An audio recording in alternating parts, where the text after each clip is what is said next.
Hey guys, welcome to my very first video. My name is Maritza and welcome to this channel. I wanted to make this video to share my fertility struggles and how it led me to finding out I had endometriosis. So if you're interested, just keep watching. So like I mentioned, trying to get pregnant is what led me to finding out that I had endometriosis. We had been trying for about 3 years before we were even successful. Prior to even having a baby, we actually miscarried 3 times before when we were younger. It wasn't back to back, but it did happen throughout the years. I decided to see a gynecologist because it had been a few months after we started trying and we weren't successful yet. So I wanted to see if there was anything wrong with me. And he basically said that I had secondary infertility. I didn't know what that was at the moment. I don't know if you guys know what that is, but he basically said that it's basically when you can conceive but you end up miscarrying. I'm not sure if that's the correct term for it, but that's what he told me. So this doctor recommended that we should continue trying for a full year, and if we weren't successful, then to go back and he would refer us to a specialist. But in February of 2015, I was late on my period and I thought I was pregnant.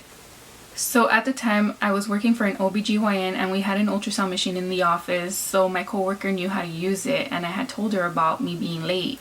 So we decided to do an ultrasound on me. And what my coworker discovered was not a baby. She ended up discovering a mass inside my uterus, and obviously we weren't techs, we weren't doctors, so we weren't sure what we were looking at. So I decided to schedule a consultation that same day with Kaiser, which is my insurance. I wanted to talk to one of the doctors where I worked at, but I didn't want to get anybody in trouble for using the machine without permission, so I didn't do that. I ended up scheduling and got an appointment the same day after work. And I saw a new gynecologist, which ended up being my gynecologist now. He also ended up delivering my baby, so he's been my doctor for a few years now. So when I saw this doctor, I took the ultrasound picture that my friend printed out for me so that I can show it to him. And here it is. I'll try to insert it somewhere around the video. And then so he basically said he couldn't use it, and he said that he had to order his own ultrasound anyway, and he's going to do some other test on me and then we'll go forward from there. So we did that, and when he called me back with the results, he did say that I had a mass in there and that he didn't know what kind it was. He recommended that he do an exploratory laparoscopy. So I agreed and we ended up scheduling for April 2014. Oh, and by the way, I forgot to mention that right before seeing the doctor, I actually ended up getting my period. So I was definitely not pregnant. During the surgery, the doctor discovered that I actually had an endometrioma, which is also known as a chocolate cyst. It's basically a cyst filled with blood, old blood, and I guess it's dark blood. That's why they call it, like, I don't know, it's kind of gross.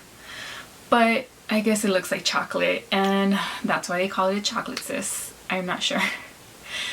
But it's gross. So besides the endometrioma, he discovered that I had endometriosis and some lesions, and he cleaned that out as much as he could, and he also discovered a fibroid in the back of my uterus. When I say the back, it means that it's not inside the uterus, it's actually he says the posterior part of the uterus, kind of above my rectum. So yeah. He told my husband that he did not remove the fibroid because he didn't want to have the risk of me bleeding out or bleeding too much, and having to do that, he might have to end up doing a hysterectomy, and at the time I still had not had any children and he knew I wanted to have children, so he left it alone. After the surgery is done, you're taken to a recovery room, and I remember starting to wake up from it, and all I remember is that I got a shot, and later on I found out that I got a shot of Lupron. They gave me a 3-month dosage of the Lupron, and I didn't know I was going to get that in the end, but the doctor decided that that was best for me so that some of the endometriosis can cool down, and also to keep me from having periods. During my post-op visit, he explained that it wasn't permanent, that it's kind of like inducing menopause on me, and he also explained that I was going to be having hot flashes. My surgery was outpatient and I went home the same day.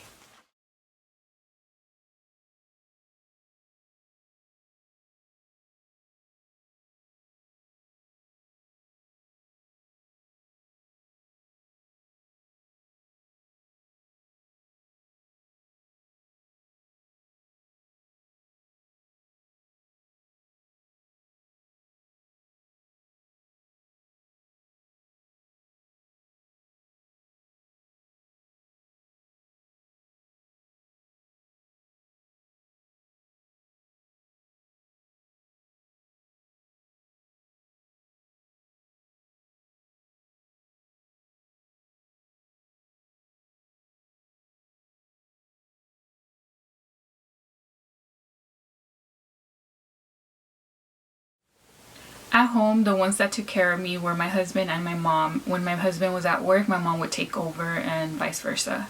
It took me about a week to feel better and do things kind of on my own. They still wouldn't let me.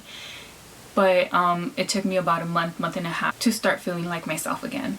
During my post-op, my doctor explained to me that if I wanted to continue to try to conceive, that I probably wasn't going to be able to do it on my own, that I was probably going to need help of an infertility specialist. So he recommended that I see somebody. After that, I was focused on recovering, and we didn't get around to seeing a specialist yet. When the lupron wore off, we still continued trying to conceive on our own until we saw a doctor. And in December that same year, I ended up finding out I was pregnant.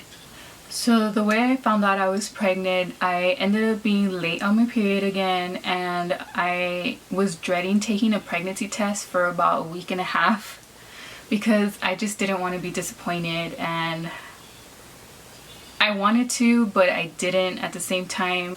So I decided to take a home pregnancy test when I was home alone, and as I was waiting for the results, I was even scared to look at it. I didn't want to look and be disappointed, but at the same time I was like, fuck it, I'm home alone, I'm just gonna do it. So when I looked over to look at the test, it was positive, and I was in shock because I couldn't believe it, and I was so excited. I couldn't wait for my husband to get home.